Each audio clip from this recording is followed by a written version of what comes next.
Selamat datang kembali di pembahasan kita. Hari ini kita punya sesuatu yang sangat menarik nih dari masa-masa awal Warren Buffett. Betul. Kita bakal lihat dari buku Warren Buffett's Ground Rules ya. Iya, yang mengupas surat-suratnya ke para mitra. Kita fokus ke dua strategi kunci yang mungkin kurang populer dibanding filosofi investasinya yang belakangan. Yaitu pendekatan controls dari bab 8 dan Studi kasus klasik Asset Conversion Play tentang Dempster Mill. Itu di bab 9. nah, itu dia.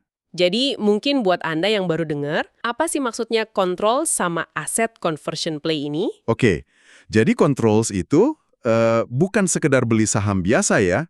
Ini situasi di mana kemitraan investasi Buffett itu secara aktif ngambil alih kendali perusahaan. Mengambil alih ya, atau setidaknya punya porsi besar gitu. Betul, porsi kepemilikan yang gede banget. Jadi bisa ikut nentuin arah kebijakan perusahaan.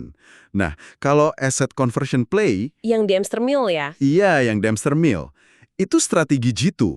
Gimana caranya mengubah aset perusahaan yang mungkin dianggap tidur atau nilainya rendah jadi keuntungan tunai, nyata. Oke, jadi misi kita hari ini kita mau bongkar gimana Buffett waktu modalnya masih relatif kecil ya dulu, menerapkan taktik-taktik ini. Kita lihat cara berpikirnya yang unik. Iya, yang melampaui sekedar jual beli saham di pasar, tapi benar-benar masuk ke jantung bisnisnya. Siap ya kita selami strategi awal sang maestro. Siap. Mari kita mulai dengan konsep controls di bab 8. Ini kedengarannya gimana ya? Lebih aktif banget ya, bukan investor pasif. Apa sih yang bedain kategori ini? Betul sekali. Controls ini memang salah satu kategori investasi yang Buffett definisikan di surat-surat awalnya.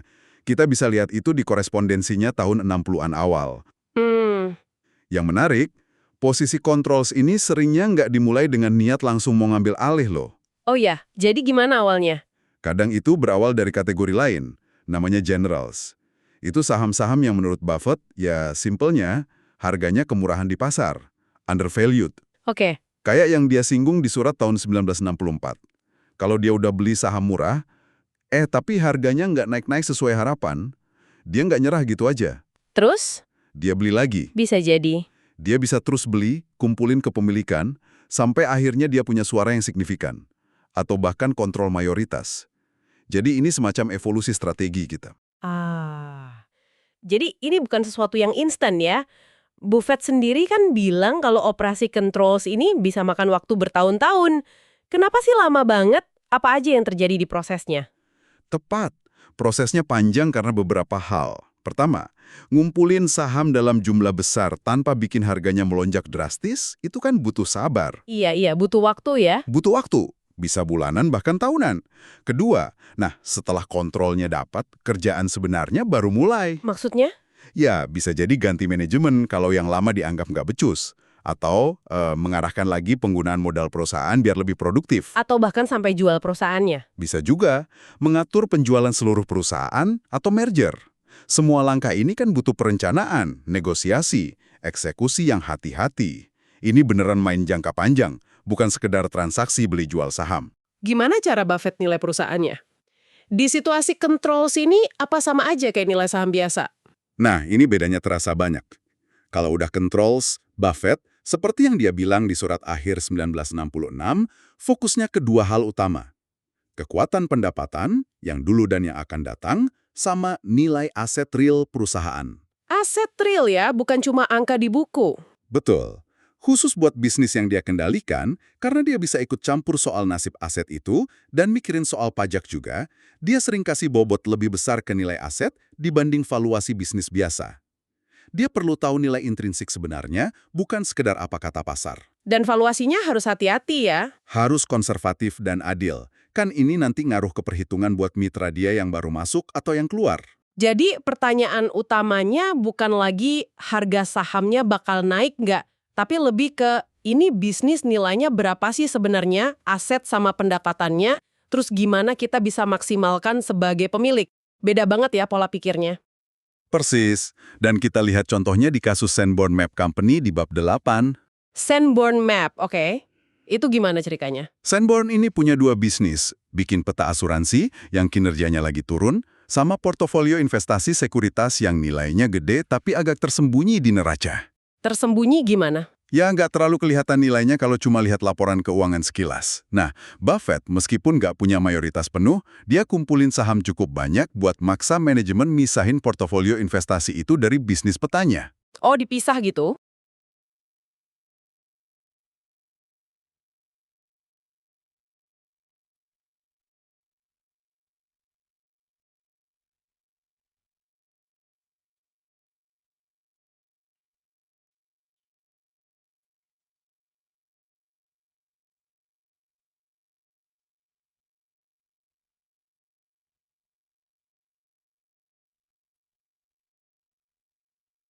Jadi pertanyaan utamanya bukan lagi harga sahamnya bakal naik nggak, tapi lebih ke ini bisnis nilainya berapa sih sebenarnya, aset sama pendapatannya, terus gimana kita bisa maksimalkan sebagai pemilik. Beda banget ya pola pikirnya. Persis. Dan kita lihat contohnya di kasus Sanborn Map Company di bab 8. Sanborn Map, oke. Itu gimana ceritanya? Sanborn ini punya dua bisnis. Bikin peta asuransi yang kinerjanya lagi turun, sama portofolio investasi sekuritas yang nilainya gede tapi agak tersembunyi di neraca. Tersembunyi gimana? Ya nggak terlalu kelihatan nilainya kalau cuma lihat laporan keuangan sekilas. Nah, Buffett meskipun nggak punya mayoritas penuh, dia kumpulin saham cukup banyak buat maksa manajemen misahin portofolio investasi itu dari bisnis petanya. Oh, dipisah gitu? Iya, dan langkah ini berhasil membuka nilai portofolio itu buat pemegang saham. Sesuatu yang mungkin nggak akan kejadian kalau dia cuma investor pasif. Ini nunjukin gimana pemahaman mendalam soal aset dan struktur plus pengaruh yang cukup bisa ciptain nilai. Contoh lainnya kan Dempster Mill, yang nanti kita bahas lebih dalam, sama Berkshire Hathaway itu sendiri ya. Betul. Keduanya juga diambil alih pelan-pelan sampai jadi controls. Ini jadi ingat kutipannya yang terkenal itu. Harga adalah apa yang Anda bayar, nilai adalah apa yang Anda dapatkan. Pas banget di sini ya. Kalau udah ngendaliin bisnis, harga saham harian jadi nggak relevan lagi dong. Hampir nggak relevan. Yang penting ya, nilai intrinsik bisnis itu sendiri. Benar juga. Nah, pelajaran penting nih dari strategi controls ini buat Anda. Coba biasakan mikir kayak pemilik bisnis, meskipun Anda cuma beli sedikit saham. Fokus ke fundamental jangka panjang ya. Iya, fokus ke nilai fundamental jangka panjang, aset realnya apa, potensi pendapatannya gimana, bukan cuma grafik harga harian. Dan yang paling penting, pahami bedanya angka akuntansi di laporan sama nilai ekonomi real bisnisnya. Kadang ada harta karun di situ. Atau sebaliknya, angka bagus tapi nggak real. Bisa jadi. Oke, dari controls dan pola pikir pemilik, kita geser lebih dalam yuk ke contoh paling seru. Dempster Mill Manufacturing Company di bab 9. Judulnya aja udah Dempster Diving, The Asset Conversion Play. Kayak nyelam cari harta karun ya. Hahaha, bisa dibilang gitu. Kisah Dempster ini contoh klasik banget gaya investasi kuantitatif ala Benjamin Graham. Yang puntung cerutu itu ya. Nah, itu dia. Cari perusahaan yang nilainya di pasar jauh di bawah nilai aset likuidasinya. Penemuan Dempster ini di buku digambarin kayak nemu lukisan Renoir asli di balik lukisan murah di pasar loak. Wow. Kapan itu ditemukannya? Mulainya tahun 1956. Buffett nemuin Dempster, perusahaan manufaktur kecil di Nebraska. Gak banyak yang kenal, waktu dia lagi rajin baca Moody's Manuals. Rajin banget ya bacanya. Iya. Nah, sahamnya Dempster ini lagi anjlok parah, turun 75% dari puncaknya, dan harganya bahkan di bawah nilai modal kerja bersihnya net working capital. Wah, itu sinyal kuat buat value investor ya? Banget. Kesempatan emas. Jadi dia lihat peluang di saat orang lain mungkin cuma lihat perusahaan lagi susah. Terus gimana prosesnya dari nemu sampai bisa ngendaliin? Buffett mulai beli saham Dempster. Harganya murah banget. Ada yang cuma $17 per lembar. Tapi proses ngumpulinnya ini nggak sebentar. Berapa lama? Butuh sekitar 5 tahun. Baru Agustus 1961, kemitraan investasinya berhasil kuasain mayoritas saham Dempster. Harga beli rata-ratanya waktu itu sekitar $28 per saham. Oke, 28 rata-ratanya. Nah, di titik itu, menurut suratnya awal 1962, Buffett hitung nilai wajar perusahaan, pakai perhitungan aset yang konservatif, itu sekitar $35 per saham. Jadi masih ada margin of safety yang lumayan ya, dari $28 ke $35. Cukup nyaman. Dia beli dengan diskon dari nilai likuidasi yang dia hitung sendiri. Nah, setelah kontrol di tangan, langkah berikutnya apa? Ini bagian asset conversionnya nih. Gimana aset yang tidur itu diubah jadi untung? Disinilah peran Harry Botle jadi penting banget. Harry Botle, siapa tuh? Buffett rekrut dia, seorang spesialis turnaround, buat ngejalanin Dempster. Botle ini geraknya cepet dan efisien banget. Gimana contohnya? Di bab 9, sama surat Buffett awal 1963 diceritain gimana Botle beresin inventaris yang numpuk gila-gilaan. Dia bahkan sampai ngecat garis batas putih di dinding gudang. Hah? Buat apa? Biar jadi target visual, tumpukan barang nggak boleh lewat batas itu. Dia juga pangkas biaya operasional gila-gilaan. Hampir setengahnya hilang. Terus dia jual aset-aset sama fasilitas yang nggak produktif. Wah, tegas banget ya. Buffett sampai julukin dia Man of the Year. Kinerjanya luar biasa buat restrukturisasi Dempster. Itu ngecat garis di gudang detailnya menarik banget, praktis dan terukur gitu ya pendekatannya. Hasilnya gimana dari semua kerja keras Harry Botle ini? Hasilnya spektakuler dan cepat. Proses konversi aset ini ngubah wajah Dempster secara drastis dalam waktu singkat. Secepat apa? Inventaris yang segunung itu berhasil dijual. Nilainya bagus lagi. Hampir 100 senting dolar kata Buffett. Utang perusahaan ditekan habis.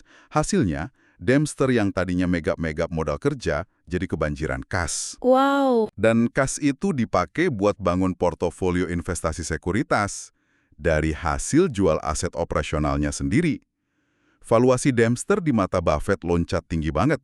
Dari estimasi 35 dolar per saham akhir 1961, naik jadi 51 dolar akhir 1962, dan akhirnya terrealisasi sekitar 80 dolar per saham akhir 1963, pas sisa aset operasionalnya dijual. Transformasi total. Dari 35 dolar ke 80 dolar dalam 2 tahun itu gila sih. Dan menariknya, sebagian besar nilai akhirnya malah datang dari portofolio sekuritas yang dibeli pakai kas hasil jual aset lama Dempster itu. Bener-bener konversi aset. Tadi kan disebut nilai awal 35 dolar itu hitungannya konservatif. Gimana sih cara ngitungnya? Nah, bab 9 itu merujuk ke Appendix D di buku yang jelasin metode valuasi aset ala Graham dan Buffett muda. Konservatif banget. Ini penting nih buat dipahami. Gimana tuh konservatifnya? Mereka nggak asal ambil nilai buku book value. Ada diskon gede yang diterapin. Kas ya jelas 100%. Piutang usaha mungkin dinilai cuma 85%. Kan ada risiko macet. Oke, masuk akal. Inventaris yang dicatat pakai biaya perolehan didiskon lebih gede lagi. Mungkin cuma 65% dari nilai bukunya. Kan ada risiko usang atau harus jual murah. Iya. Aset lain, kayak biaya dibayar di muka, wah didiskon lebih parah lagi. Mungkin cuma 25%. Pakai cara ini, total aset lancar Dempster yang di buku 5,5 juta dolar, di hitungan Buffett mungkin cuma sekitar 3,5 juta dolar. Jauh ya bedanya. Terus dikurangi semua utang yang selalu dihitung penuh 100%, baru deh ketemu nilai likuidasi bersih bisnisnya. Waktu itu sekitar 2,5 juta dolar atau ya itu tadi, 35 dolar per saham. Jadi harga beli rata-rata Buffett di 28 dolar itu, artinya dia beli dengan diskon sekitar 20% bahkan.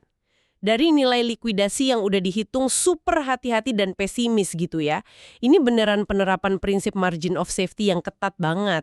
Tepat sekali. Kayak yang dia tulis di surat 1964, kami cari margin keuntungan yang lebar. Kalau kelihatan tipis, kami lewat. Metode valuasi ini bikin ada bantalan pengaman yang tebel kalau perkiraan meleset atau ada kejadian tak terduga pas likuidasi. Jadi banyak pelajaran dari Dempster ini ya? Banget. Ini nunjukin kekuatan analisis kuantitatif yang dalam. Cari nilai tersembunyi di neraca perusahaan nggak populer. Terus nunjukin juga pentingnya manajemen aktif dan kompeten. Kayak Harry Botle buat membuka nilai aset yang terpendam. Dan tentu, ini semua butuh sabar luar biasa. 5 tahun buat ngumpulin saham, 2 tahun lagi buat proses turnaround dan jual aset. Gila kan? Gila sabarnya. Oke, jadi setelah kita lihat strategi controls dan kisah detail asset conversion di Dempster, apa nih pelajaran utamanya buat kita sekarang? Sebagai investor atau pengamat bisnis hari ini, kan kita nggak bisa asal ambil alih perusahaan kayak Buffett dulu. Benar, skala dan pasar udah beda. Tapi prinsip di balik strategi awal Buffett ini, menurut saya sih, tetap relevan banget dan abadi. Ada beberapa hal yang bisa Anda petik. Apa aja tuh? Pertama, mentalitas pemilik bisnis itu kunci. Kayak di strategi controls, mikir dan bertindak kayak pemilik yang rasional, itu bisa jadi alat aktif buat dorong nilai, bukan cuma filosofi pasif. Tanya diri Anda, beneran paham nggak bisnis di balik saham yang Anda beli? Itu penting. Yang kedua. Kedua, fokus ke nilai real, bukan cuma angka akuntansi. Kisah Dempster itu pelajaran berharga buat gali lebih dalam. Asetnya beneran nilainya berapa kalau dijual? Potensi arus kas realnya gimana? Jangan gampang percaya laba akuntansi atau nilai buku tinggi di kertas. Analisis sendiri dan hati-hati. Konservatif. Oke, nilai real. Lanjut. Ketiga, konservatisme dalam valuasi itu ngasih margin keamanan. Metode diskon aset di Dempster nunjukin pentingnya bikin bantalan kesalahan. Jangan asumsi semua mulus. Pertimbangin skenario terburuk. Pastiin Anda beli di harga yang ngasih ruang buat salah atau ketidakpastian. Iya, margin of safety tadi ya. Terus, Keempat, kesabaran itu senjata investasi. Mau ngumpulin posisi controls atau nunggu turnaround kayak di Dempster, Buffett nunjukin investasi bagus itu sering butuh waktu tahunan buat kelihatan hasilnya. Jangan tergoda cari untung cepat. susah tuh nahan godaan. Yang kelima, Kelima, aktivisme atau ikutin aktivis kompeten bisa buka nilai. Mungkin nggak semua bisa jadi investor aktivis, tapi paham gimana keterlibatan aktif bisa maksa perubahan positif atau realisasi nilai. Kayak di Sanborn dan Dempster, bisa bantu Anda kenali situasi di mana ada katalis potensial buat naikin nilai. Atau setidaknya, nilai manajemen sekarang ini beneran kerja buat pemegang saham jangka panjang nggak sih? jadi meskipun kita nggak akan tiru langkah Buffett plek-ketiplek, kita bisa terapkan prinsip-prinsip ini ya. Cari perusahaan yang asetnya mungkin salah dinilai pasar, cari potensi turnaround yang belum kelihatan, atau sekedar evaluasi. Manajemen perusahaan tempat kita investasi ini mikirnya kayak pemilik yang cerdas nggak sih soal alokasi model? Itu semua aplikasi praktis dari bab 8 dan 9 ini. Betul sekali. Wah, rasanya udah cukup banyak ya kita bongkar strategi awal Buffett hari ini. Dari pentingnya mikir sebagai pemilik di Controls bab 8, sampai lihat langsung gimana analisis kuantitatif cermat dan manajemen aktif bisa ubah aset rongsokan jadi emas di kisah Dempster Mill bab 9. Iya. Sebagai penutup nih, ada satu pikiran yang agak menggelitik buat saya. Kita kan tahu Buffett kemudian berkembang ya, jadi investor yang lebih fokus beli perusahaan bagus banget, punya keunggulan kompetitif tahan lama, buat dipegang selamanya. Iya, yang quality compounders itu. Nah, tapi pelajaran dari era Controls dan Dempster ini nunjukin betapa fleksibelnya dia sebagai investor. Dan dasar pemikiran kuantitatif Graham itu kuat banget di dia, nggak pernah hilang sebenarnya. Menarik. Ini jadi bikin mikir, di pasar sekarang yang katanya efisien dan terus berubah ini, apa mungkin masih ada Dempster modern di luar sana? Maksudnya? Ya, apa masih ada aset-aset bernilai yang tersembunyi, salah harga karena diabaikan atau salah dipahami, yang nunggu ditemuin sama investor generasi baru? Investor yang mau ngerjain PR yang mungkin membosankan, nyisir data, terus bertindak sabar dan disiplin kayak Buffett muda dulu. Gimana menurut Anda? Wah, itu pertanyaan reflektif yang bagus banget untuk kita renungkan masing-masing ya. Terima kasih sudah menemani kami dalam pembahasan mendalam kali ini. Sampai jumpa di eksplorasi kita berikutnya.